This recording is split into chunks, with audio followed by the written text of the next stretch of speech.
Hello there, Wrestless fans. It's one half of Wrestless. It's Jake, and today we have a special guest, the Canadian Dragon, Shimbashi.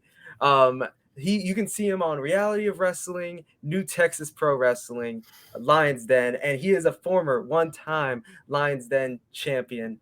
How are you doing, Shimbashi? I'm doing really good. I really like how you know all the promotions I'm working for. That's really cool. That's I really, ha- really cool. I had to do my research, man. I researched for hours, and a little behind the scenes fact for the people at home. This is take two of this. My PC just completely crashed, you know, so we had to redo this, but Yeah, it's fine. We're here now. we're all good. All good. Hopefully nothing crashes here again.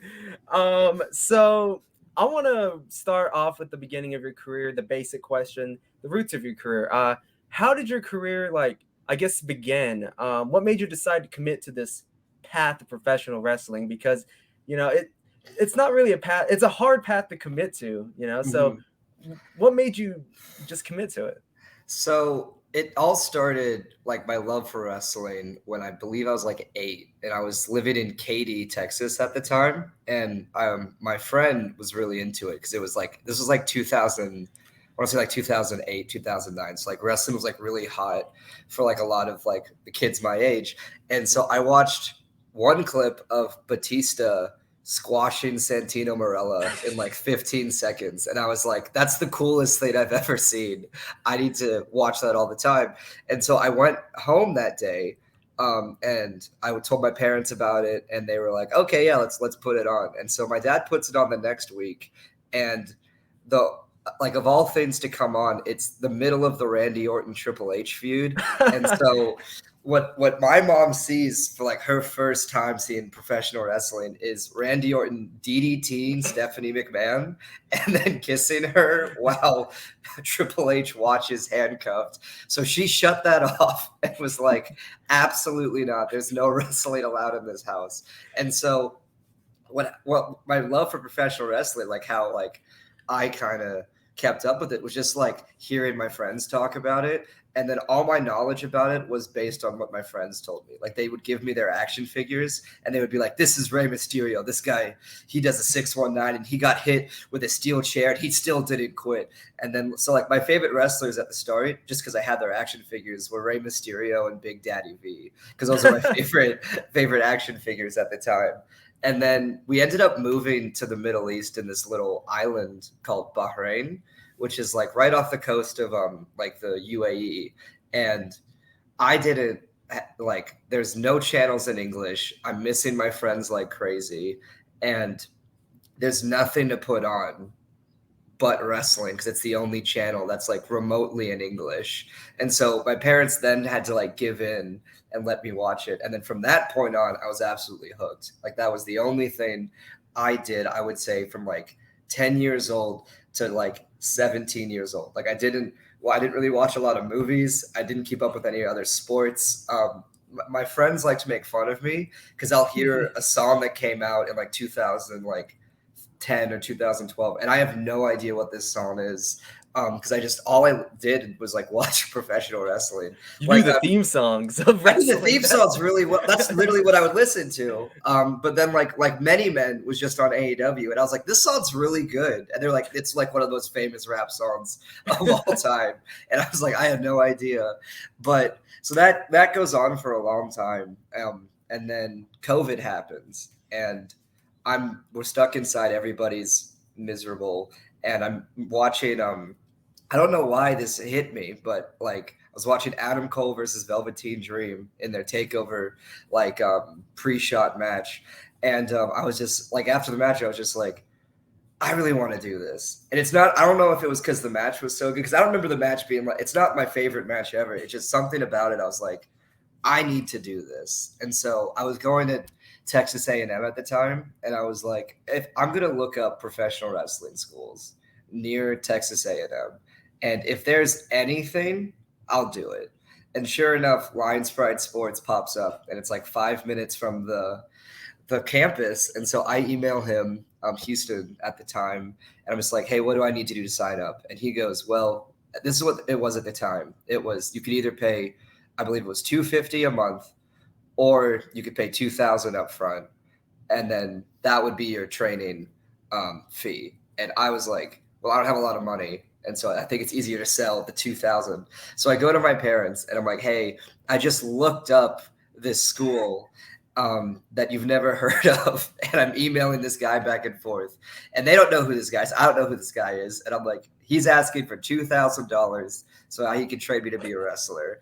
Can I have $2,000? And they were probably like, no, absolutely not. You need to go to school and everything like that. And I kept pushing them because at first it was like, you can't even do it. And I was like, I'm going to find a way to do this. And then they hit me with the, you can do it as long as you pay for it, which is like parents being like, this kid's he's not going to come up with $2,000. And so I drove to my local mall and I walked into every single store and I was just like, are you guys hiring? And I walked out of there with 2 jobs. And so for those 4 months, what I did was I would open with one job. And when my shift was up, I would just walk across the mall to my other job. And then that was what I did every day until I had $2,084 in my bank account. And I took 2,000 of it out. I walked up to a complete stranger who was running his wrestling school out of a boxing gym at the time. And I was like, teach me how to be a pro wrestler. And and then, from there, thank God it was real. Thank God it wasn't a scam or anything like that. But no, Houston was great. And then he started, teach me how to be a wrestler. And then 6 months later, I started being on shows.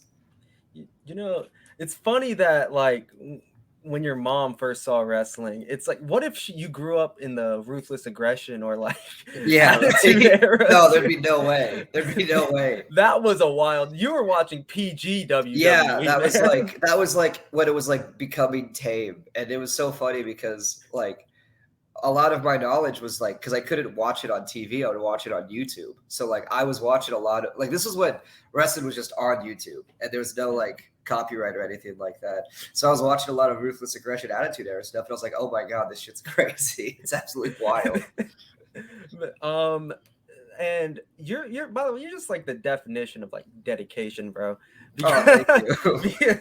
2 jobs, open at one job, close at one job, get $2,000 in the bank. That's real dedication. I appreciate that. Yeah. Do you and probably from this dedication, this is something you probably want to do like long term, for at least a good chunk of your life. What are your like, I guess, long term goals when it comes to professional wrestling? Well, man, it's always so hard to like say obviously the goal is to make it like have it as a job. That's obviously the goal. If I can do that at any level, that goal is achieved. But I'd be lying if I said I didn't have like these like there's still that kid in me who wants to like walk down the WrestleMania ramp. And I think like every time I watch one of those things and I see these guys walking down that massive, massive ramp and there's like 100,000 people all just focused on this one person, I think that's something I definitely want to experience. I want to wrestle for a long time. And I think more important than anything, I'd really like to be one of those guys who's in like the Seth Rollins, AJ Styles category of just like, this guy's really, really good. Yeah. I talked to Izzy James about this. He told me that, or even just the idea of like being like a jobber on like Monday Night Raw or AEW Dark, that even, for me, and I guess for you too, that's even a big deal too. Just 100% live 100%. Television for 30 seconds. But I saw an interview that, and based on your nickname, that you took a lot of influence from the American Dragon, Bryan Danielson. How did he affect you as a wrestler, in ring or even just as a character? So what's funny enough is that everybody thinks I chose that because I was a big fan of Bryan Danielson, which I am, but that's not why I chose it.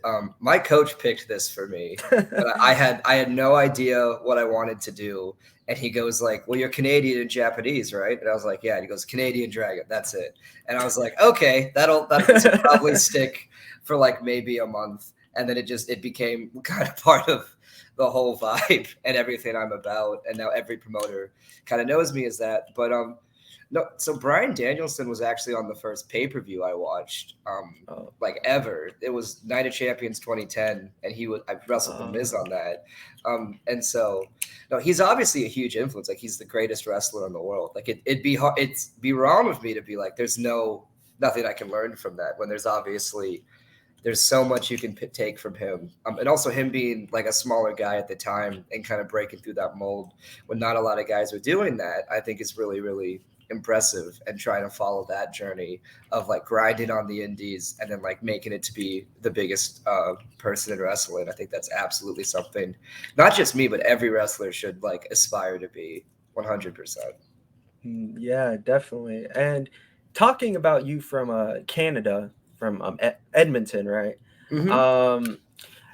You you said you were brought into wrestling when you were in Katy, Texas. Mm-hmm. But is there like any sort of like, I guess, Canadian influence? Because I guess like the Hart family is a big one that a lot of Canadian wrestlers look up to, but Yeah. also like, I don't know, Chris Jericho or Edge. Do they like somehow bring some sort of influence to you?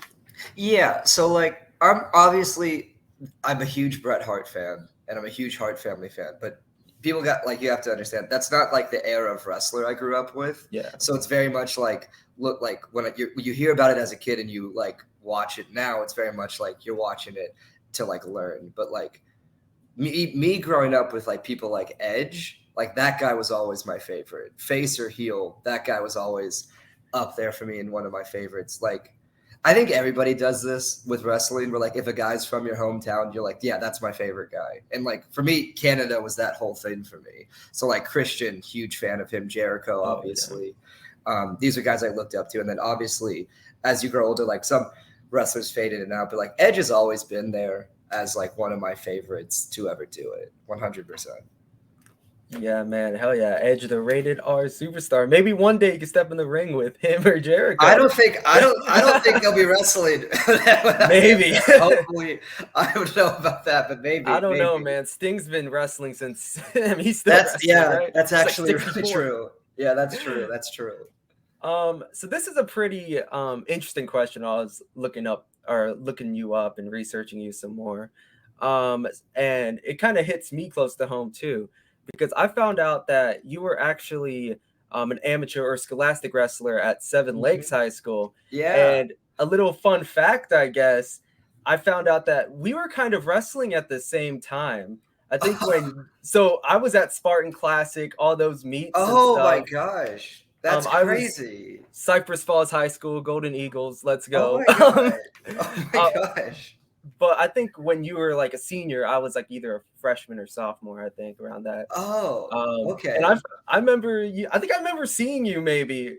There's no way. I was not that good. I was not good enough to where you would remember me.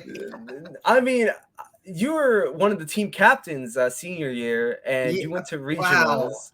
Wow. I remember. I did my research. Yeah. And I do remember actually how I think you went against one of our guys during regionals, and I think you beat him, and I think he hated you ever since. This is so great. Did you guys have a green singlet? Yes. 100%. I remember who you're talking about. I felt bad because that guy. No, because full disclosure, I can say this now because I'm not in the sport anymore. I wrestled that guy twice. And you're lucky you're catching me telling about this now because I'm this is like faint memories, but this is something I do remember. You're bringing it back to me. We met at a duel, and I remember he was a very like aggressive dude. And I remember I was never an aggressive wrestler. Like I never had that like killer instinct. I was very much like, this is fun and I'm going to like try to be more technical with it, which is probably how I wrestle now, honestly. But I remember I had beat him there, and I know that he thought he was better than me. And when he came into regionals, you could tell like he really wanted to prove he was better than me. And he was fully kicking my ass for that first period, like 100%. Like he was beating me up, and then I got like a really good reversal, and I just held him and I pinned him. And I do remember feeling really bad because I remember he was.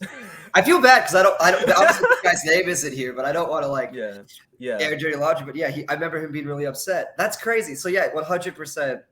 That's wild. That's actually wild. Nobody's ever asked me about that. That's so cool. Hell yeah, man! And like, I was, because it's crazy to think that we could have like walked by each other, Yeah. crossed paths. But the reason why I bring this up is because I'm wondering if there's like any sort of, I don't know, if amateur wrestling kind of led you to professional wrestling or kind of boosted you up to like think even consider have a career there. And are there any elements from that amateur wrestling background that you bring over to professional wrestling?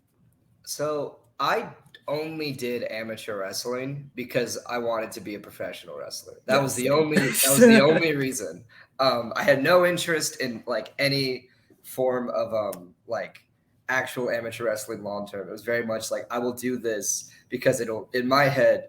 I was like, well, Jeff Hardy did amateur wrestling, Cody Rhodes did amateur wrestling, Randy Orton. Like clearly, there's a correlation, and so like I don't think I was like amazing at it, but I definitely wasn't like bad. And there's a lot of stuff you can pick up. But I think the main thing is that like I'm not an athletic person. I don't consider myself to be very athletic, but like having those years in amateur wrestling like does help you develop some sort of athletic sense on like footwork and like balance and stuff like that. And so when you do start training to be a professional wrestler, I'm not necessarily like starting from ground zero, I guess. Like I do have some Mhm. experience in contact. And I'm sure like with other sports, it's very helpful too. Like I have seen like most people who like did football or anything like that come to it pretty easily. But I think what's cool about amateur wrestling is that you're used to like this contact and you're used to like some level of getting hit to where like when someone picks you up and slams you here, it's not like it's new, but it's not like this is like I've never felt anything like this before, I guess. So that would be the main thing I would say. Mhm. Yeah, I definitely feel that. And, another side thing, I remember like, or at least every school would talk about how like scary and good Seven Lakes was. Because, nah, man, I hated go against y'all's wrestlers, if I'm being completely honest I with you. appreciate that. Yeah, we had Yeah, a we but had a good team. I do remember like CU we did have a pretty good team, but that's really that's this is crazy. I've never had anybody ask me about this. So that's awesome. You're yeah. absolutely the first. That's really cool. Of course, man. So in your matches, at least in Lion's Pride, you seem to be having a shit ton of fun being a heel. Oh yeah, Um, um, 100%. are there like, I guess, like any influences, or how do you like get into that mental mindset that I want to get booed tonight, I want to get hated tonight? Yeah, so originally I really was nervous about it, being a heel because I felt so scary. Because I think most people debut as a babyface unless you got a gimmick that you can't really do that. But I remember being really nervous about it, and now like I absolutely prefer it. I think um, it's just it's a lot easier to get a crowd engaged and into a match as a heel. Like that responsibility is kind of on you to get that crowd super into it because you're supposed to be booed. And then, when the baby face comes up, that's when they get like really excited for it. And so it's a lot easier for me. I really like to I try my best to be like in charge of these matches that I'm in and think about like what the crowd's gonna do at these moments and how can we build this crowd almost like Ryan Davidson says this is not my quote, but like think of the crowd as like a noise meter and we want it to constantly be going to that super, super loud part. You never want to just go like back down. And so it's a lot easier for me as a heel to kind of do that, which is really funny because I don't think a lot of places I work have like seen me work heel because I'm babyface a lot of other places. I think it's just Lion's Pride, HOT, and then maybe a few one-offs, but I think everywhere else I'm babyface. Yeah. And honestly, like just like looking at you as a person, you just seem like a baby face guy. Yeah, You 100%. seem Yeah. you seem like such a likable guy who loves to Oh, laugh and thank you. smile. Yeah, of course. And I guess is there like a different, I don't know, mindset or like preparation you have to be in when it comes to being a baby face versus being a heel? Yeah, I would say so. What I've started doing is like the best heels that I've seen, um, and like shout out to like Rachel Rose, Ryan Davidson, Bryan Keith, people like that. They do get into a zone before they come out there, and I've only been doing this for about 2 years, so there's so much stuff that I can learn and pick up on, and like being around people like Rachel Rose, like Ryan Davidson, like Brian Keith, Lil Evil, Prince Adam is like really beneficial to me because I do watch them get into the zone before they go out, and so that's kind of what I've started doing. And so before I go out, I try to remember like what heel I'm trying to do, and for me, I think what heel Shimbashi is somebody who thinks he's the best, but when it like push comes to shove, is truly terrified of everybody he gets in the ring with, and I think that creates a very good dynamic. So that's I try to put myself in that headspace and think about it as if like this is a real fight that I'm going into, and this is how I actually feel. Yeah. So I want to talk about this match you did last year, which I found kind of entertaining.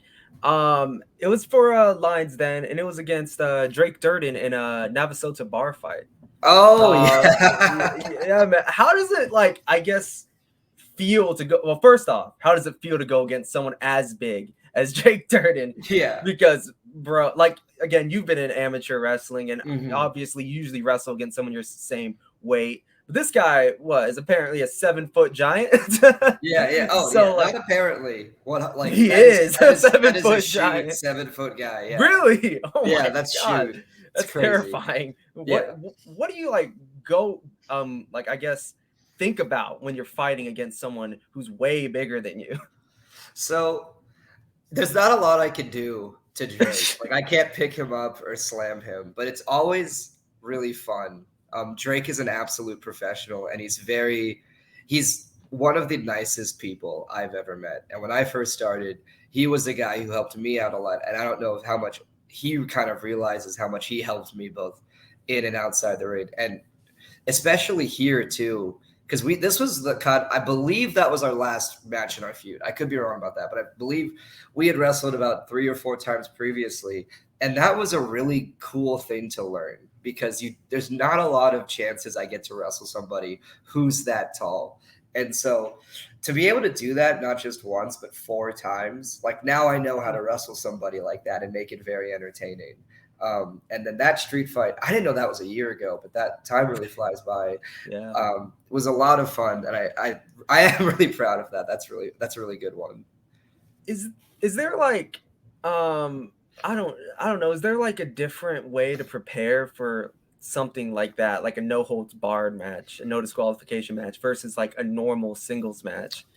I mean, it's honestly sometimes it's easier, honestly, really, because like I remember there was this one time where I was wrestling outside and I planned this whole match with this guy, and then it starts raining like super hard, and so we're like, we can't do like. If I hit the ropes, I'm going to slip. And if I try to pick you up and I fall, like you're going to break your neck. And so I was like, let's just do a street fight. And then all it is, you just grab weapons and you just beat the hell out of each other. So it's almost easier in that sense. But in terms of like mental preparation, I try not to think about it because I feel like if I think about it too much, then I'm not going to like go all in. And I'll just like be like, I'm sure the chairs will feel whatever they feel like when they're there. And so the first chair shot's always the worst. Like when you realize it's kind of like taking your first bump. It's like, okay, this is what I'm in for. And then after that, it's more or less fine. My trick is to always wear a shirt when you're in a street fight. Because if somebody grabs a kendo stick, you don't want that on your bare skin. It's a lot better to have with like a little bit of cloth to protect you. So I always try to wear a shirt when I do a street fight.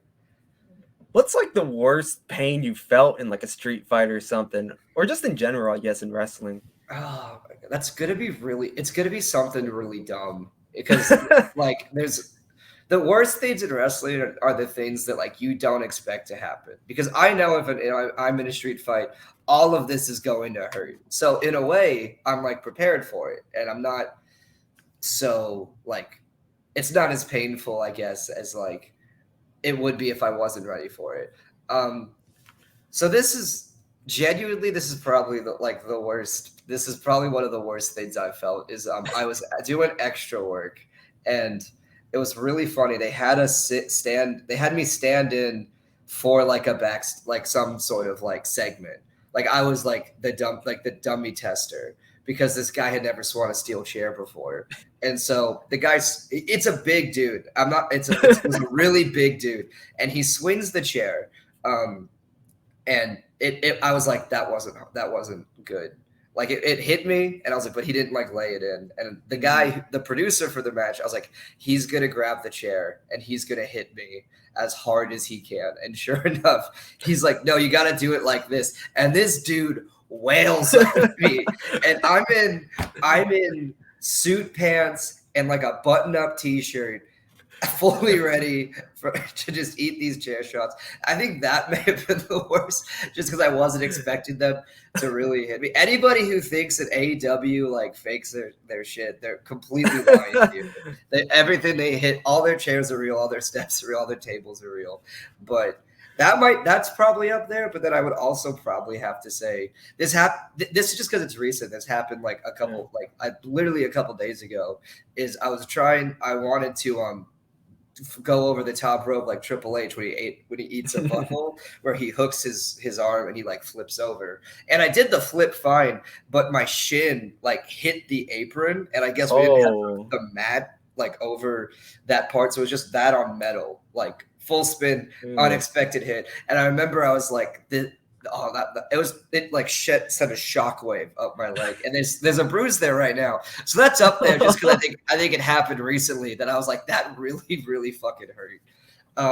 But most stuff in wrestling doesn't, for me at least, it doesn't hurt until the day after. Like you'll do a bunch of stuff and I'll be like, I'm totally fine, and then the adrenaline wears off and you're like driving home and you're like, this is kind of painful. Then you'll wake up and you'll always like, my back hurts really bad, and that's kind of the MO.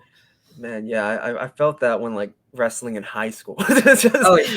Like I'm like, oh, I'm perfect, man. Morning after, I just don't want to go back to practice. But yeah, you guys say that extras is an easy job. No, man.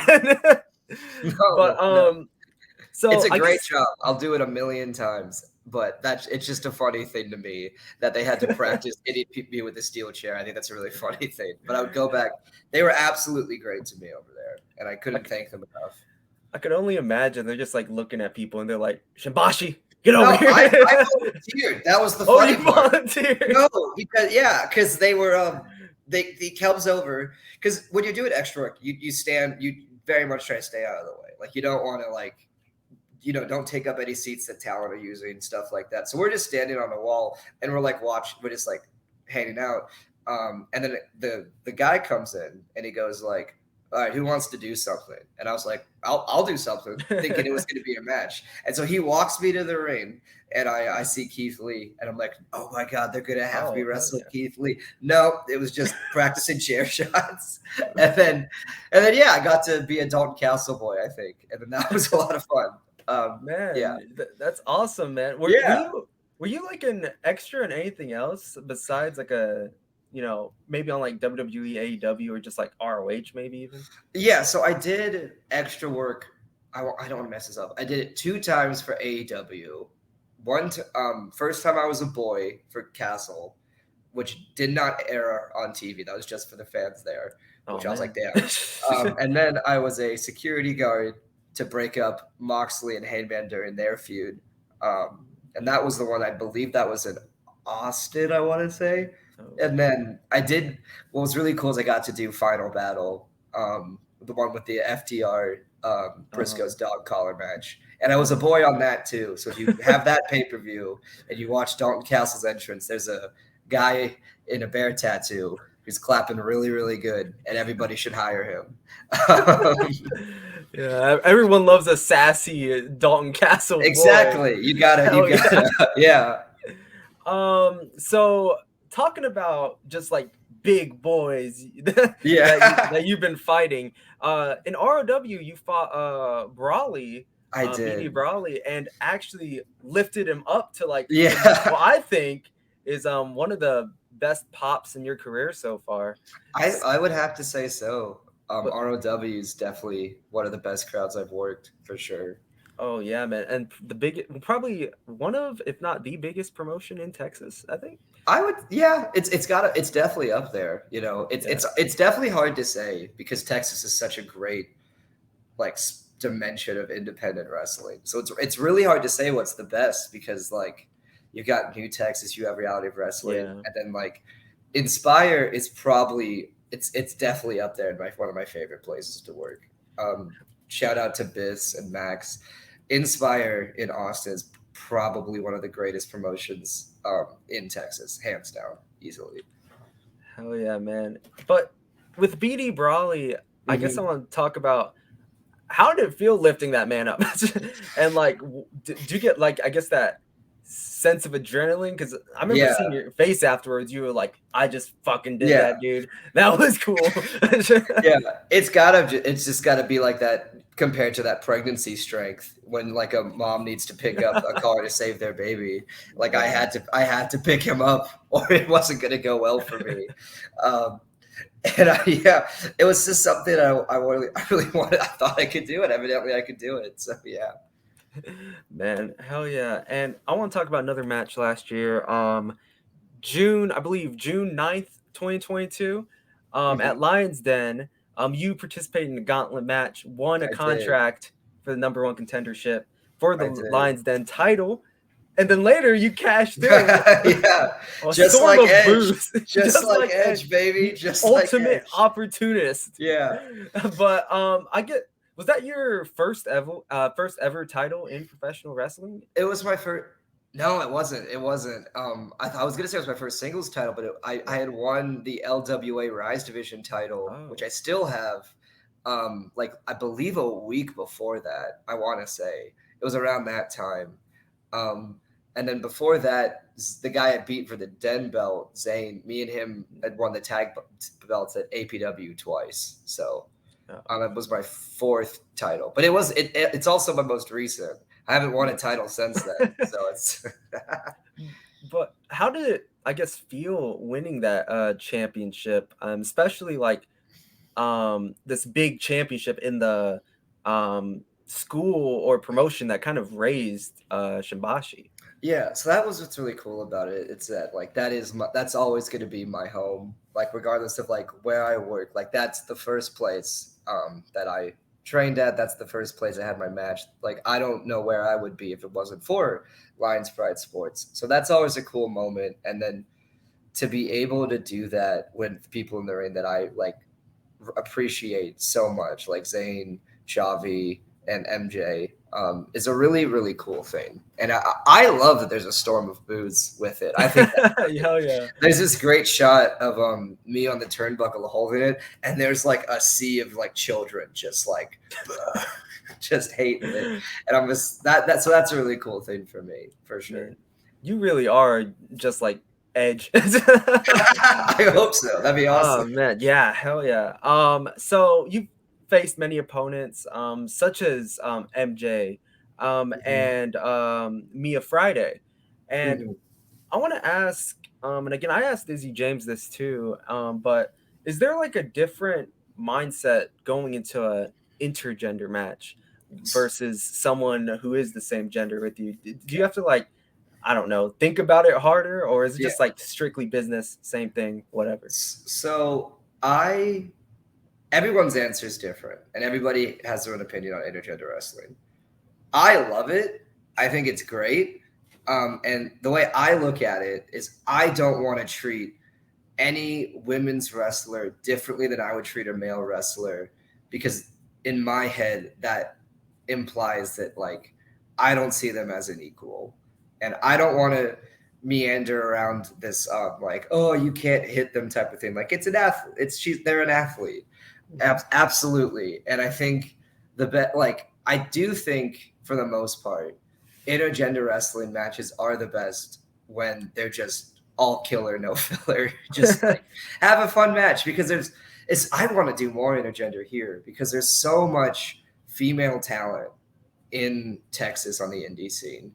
And I've only had the pleasure of working Mia Friday and MJ Santana, who are fantastic, but there's so many talented women in Texas who I would just love to like burn the house down with.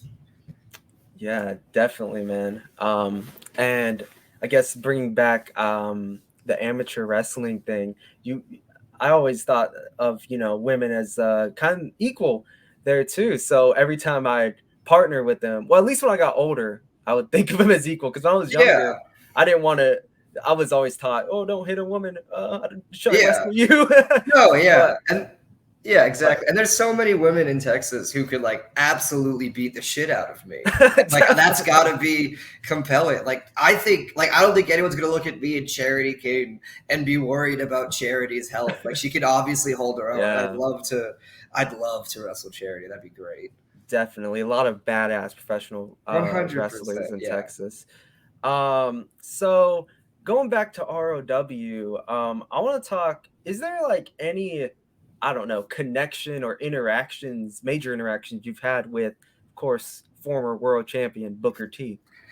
Yeah, he's pretty hands-on during the shows, and he's very I used to do their student shows a lot, which was just on a Wednesday, and I would drive down and you would just wrestle in front of, at the time, nobody. Like it was purely for like wrestlers. But now they've let families come and watch, and that's kind of how I started getting on these shows. To my knowledge, Booker is very impressed with me. I don't want to put words in his mouth, but he did say on his radio show that it was like I impressed him, and he thinks that there's some sort of star quality in me, which I do appreciate. That's got to be that. I can't. I'm not going to hear that and not like be absolutely over the moon like that.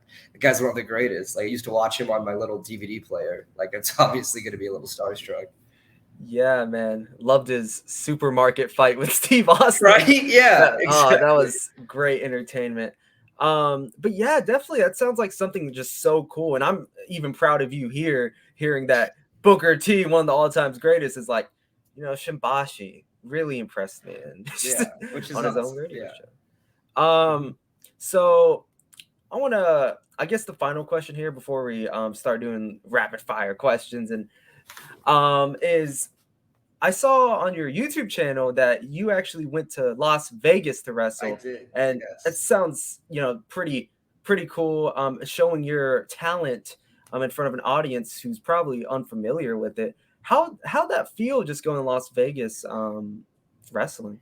Dude, it was so cool. It was so cool. Like the whole experience was great. I want to get more out of state. I think that's the next step for me to grow my brand, is that I need to go out of state and show people who don't know who I am, like exactly kind of what I'm about. And what was cool about Las Vegas is that like it's the first time you're at it. I was at an airport and I was like, man, I'm getting paid to like fly. Like I'm traveling to do what I've wanted to do since I was 10 years old. And like anytime I get lost in this grind of like you need to be the best you can be and like always be improving, you got to remember like what would 10-year-old you think of what you're doing right now, and they wouldn't care. They'd be like, this is the coolest thing ever, you got to keep doing this. But yeah, Las Vegas was great. Shout out to Wes Logan for helping me get out there. That was very awesome.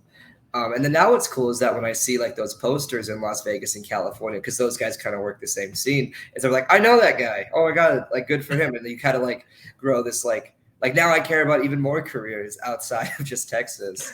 And then, yeah, I remember, and then this might not be appealing to everybody, but it was really appealing to me that I flew in at like noon, I wrestled, and then I went to watch Future Stars of Wrestling just because I wanted to.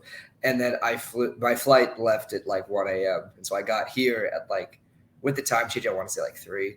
And like, I really liked to just like, you feel like a wrestler. Like it's 3 a.m. You're like at an airport, you're getting to your car. Like I felt that was really cool. And I definitely want to keep doing that. I'm going to, I don't mess these dates up. I'm going to Oklahoma on the 17th. And then the week after that, I'm going to Kansas. And then the week after that, I'm in Mississippi. And so that's going to be a rough drive for a couple of weeks. That sounds really exciting though, man. I'm very excited about it. And then I'll be going to a couple of them with some friends who I really, really appreciate. Man, I'm very excited for you, man. And I guess, did you do any like awesome partying at Vegas afterwards, or is just not at all? Didn't have time for partying? No, I wrestled. I traveled with a bunch of people to watch Future Stars of Wrestling, and then like it was time for my flight, and so I hung out at the airport until my flight happened. I did get to watch the John Jones Cyril Gahn fight through a Cinnabon TV after it closed down in the airport. So that's probably the closest to partying that I did while I was in Vegas. Oh, yeah, man. And the boys in the back, were they proud when you were at Vegas? They're like good shit, man. Oh yeah, well that's what's really cool about it is that like it's always reassuring when workers are like, hey, this is really good, you're doing something right.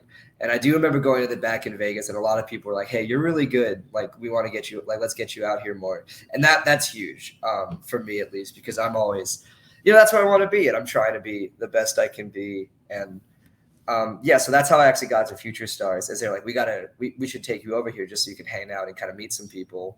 And I unfortunately I couldn't get on their show that day, but it was very fun to watch Future Stars of Wrestling. Hell yeah. So we're gonna wrap this show up with a little bit of rapid questions. All right. Some of these we have answered, honestly, but it's fine. Re-answer them. All right, rapid fire. All right, so it's gonna be 10 questions. Number 1, favorite wrestler growing up.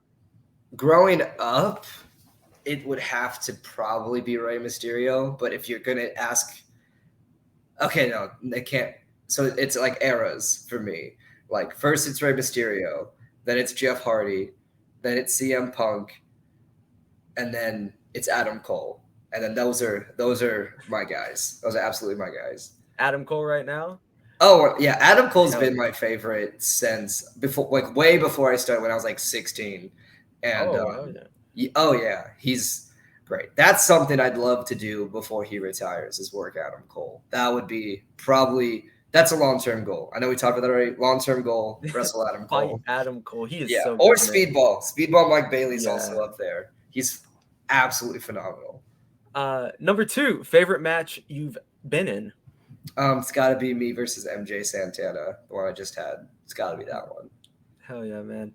Number 3, AEW or WWE? This will depend on your future. Yeah, right? I got to give the proper answer. Both. You got to go. I mean, I watch both the same amount, so I can't pick one or the other. Yeah, man. And you can't, career opportunity. Oh, for sure. Yeah. Tony Khan's going to watch this podcast and be like, he said WWE. Yeah. Oh. Not going to let that happen. Number 4, favorite restaurant. It's not really a restaurant, but I really like Shake Shack. That's my favorite. Oh, that's a restaurant, man. Okay. Hell yeah, man. Shake Shack. Then. I had Shake Shack for the first time like a few months ago, and yeah, it's so good. Yeah, I don't know if it's nostalgia, because when I lived in Dubai, that was like kind of what I ate a lot as a kid growing up, and so it was really good. And then there's one in Dallas right now that I go to a lot, which is nice. Hell yeah. 5, favorite video game. It's recent. I'm not a huge gamer, but that Spider-Man PS4 game is the only game that I've completed and done everything in, and I'm definitely going to get the second one. Yeah, I was about to say, like, the second one looks really good, judging by the trailers. Mm-hmm. Number 6, biggest highlight in your career so far. Speedball Mike Bailey said excellent on one of my matches, so that's probably what it is. Yeah, that's probably what it's got to be. Number 7, I know that you said that you weren't really an avid amateur wrestler, wrestling fan, but a favorite amateur wrestler, if there is one. Jordan Burroughs. I hope I'm just getting that right. He's really good. And then if we're talking about, I've did jiu-jitsu for a little bit. I know it's not amateur wrestling, but like Gordon Ryan was really impressive. I say really impressive. He's like the greatest jiu-jitsu guy of all time. Yeah. He's all right. Yeah. I do watch it when it comes on. I don't follow it by any means, but like I'll see like if like when there was a huge upset that I think happened like a while ago, and I did watch that, and I was like, that's crazy. And then I kind of went in my little like amateur wrestling feeling. I watched a couple stuff, but I am no means like a huge fan of it, but I do enjoy it. I enjoy it a lot. Hell yeah. Number 8, your dream job besides professional wrestling. There genuinely isn't one. This is the only thing that I like would want to do as a career long term. It's the only thing I enjoy doing. It doesn't feel like work, like driving 4 or 5 hours to wrestle 10 minutes and drive back. Like that's what I want to do. And I can't really think of anything. What'd you major in Texas A&M? I'm majoring in communications right now, but I'm only in college because my parents, that was the absolute rule. I had to go to college. And you're like, oh, fine, I Yeah, guess. exactly. Close the lines then. Yeah. Being a face or being a heel? Heel. I just think I'm better at it. I really think I'm a lot better as a heel than a baby face, but that's just my opinion. Like clearly people are booking me as a baby face, so clearly there's some appeal there more than there is a heel, or maybe they haven't seen it yet. I don't Yeah. know. And last question here. This is gonna be a Mount Rushmore of wrestlers, but wrestlers that shaped you in your career. It doesn't have to be mainstream at all. Just like Yeah. wrestlers that shaped you. Okay. That's easier because you can't do it all time Mount Rushmore. You just can't. Yeah, it's so difficult now. If I'm talking about the like people who I would put as like these guys are the reasons I'm as successful as I am. Houston Carson has to be on there because he's the one who started it all for me. And I will say this about Lions Pride Sports. I believe out of every school in Texas, and I've been to every school, every major school in Texas, I think Houston is probably the best at teaching basic fundamentals and building a foundation for you to then go out and make your own style. I think he's the best at that. And I think anybody who lives close to the Bryan College Station area, if they have any doubts about like whether or not our like the quality of our school, I just say sign up and check it out because there's no way my footwork would be as good as it is without Houston. So I got to put him on there. Second person that comes to mind would have to be Lil Evil or Prince Adam. But he was huge for me. He's taught me a lot already. I really appreciate him taking me under his wing and giving his opinion when I asked for it. And that guy's absolutely phenomenal. This would be weird to do. Everybody watch Stephen Wolf versus Lil Evil. It's on YouTube. It's on Texas Contender Put in Series. description right Yeah, here. yeah. It is the best match that I've watched live, if that makes sense. Like as a wrestler, like watching live, that's the best match I've seen on a show. And that's just my opinion.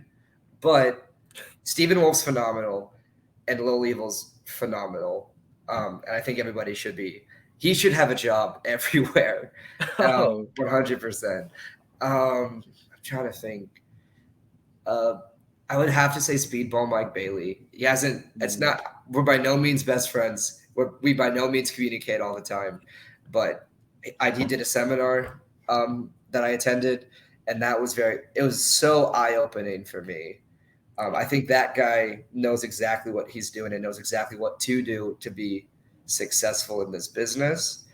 And then he did not have to do this, but I did message him and he got back to me multiple times, which I think is like absolutely appreciate. Like that guy just wrestled in the best of the Super Juniors and is taking time to message some kid from Texas who had some questions about his 5-minute match. So I'd have to put him on there. You said one of your matches were excellent, so yeah, that's what I'm saying. Yeah, I mean, I guess that's true.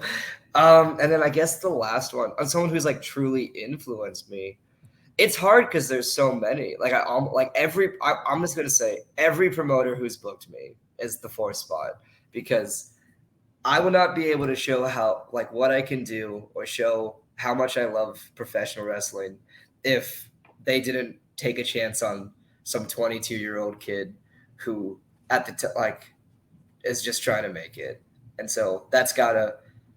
I don't think wrestling promoters get enough credit for what they do because especially on the indie scene, I think independent wrestling, it's amazing. It's absolutely great. But being a promoter in general is so stressful. It's so stressful. And I just got to like all the great ones. The people who are good wrestling promoters, you guys know who you are because I continuously work for you. So thank you for that.